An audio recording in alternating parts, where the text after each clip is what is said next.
Aba, may good news sa San Miguel na ngayong draft day. Hindi dahil dito sa draft, kung hindi dahil lumalaki yung posibilidad na makuha na nilang import itong si Chris Macaulay.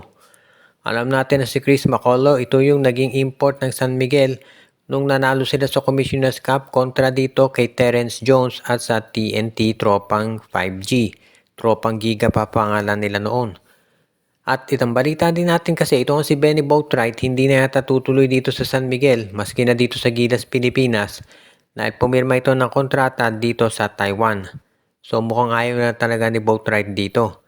Pero kahit na wala si Boatwright okay lang yan dahil ito si Chris Macaulay gusto nang bumalik dito sa Pilipinas at maglaro para dito sa San Miguel. Kaya nga sigurado na iyan talaga ang gagawin itong San Miguel Beer ngayon na kakausapin na itong si Chris Macaulay, si C-Mac, para magkaroon sila ng panibagong kontrata. At kapag yan ay natuloy, sigurado na lalakas itong San Miguel dahil alam naman natin kung bakit nanalo ang San Miguel ng kampyonato nung si Chris Macaulay ang import nila. Dahil yung laro ni Macaulay ay bagay dito sa San Miguel dahil siya ay isang 6'8 player na merong perimeter shot. Yan din ang dahilan kung ba't ang San Miguel nanalo nung si Boatwright ang import nila.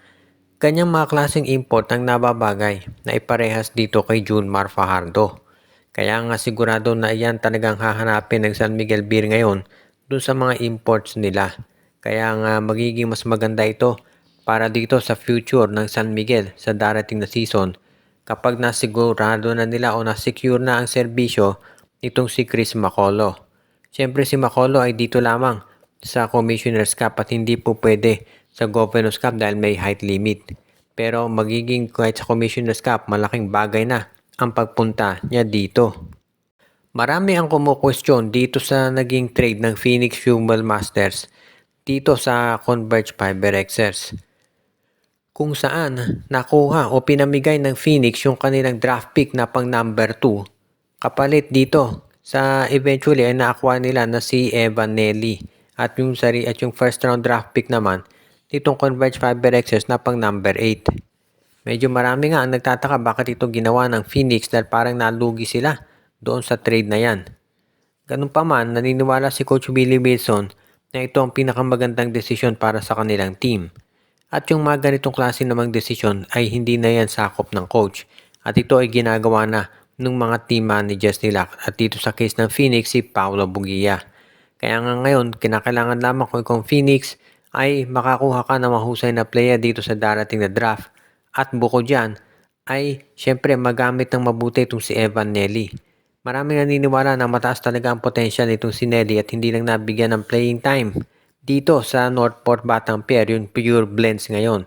Pero dito sa Phoenix, siguradong mabibigyan na to ng minuto at magiging maganda yung partnership nila nitong si Tyler Tio. At of course, alam natin yung first round draft pick ng Converge na pang number 8 ay nandun pa rin naman sa kamay ng Phoenix. So magagamit din nila yan. As it is ito ngayon yung kinukonsidera ng marami na pwedeng gawin itong Phoenix Fuel Masters para masiguro na malaki yung chance nila na mag-champion.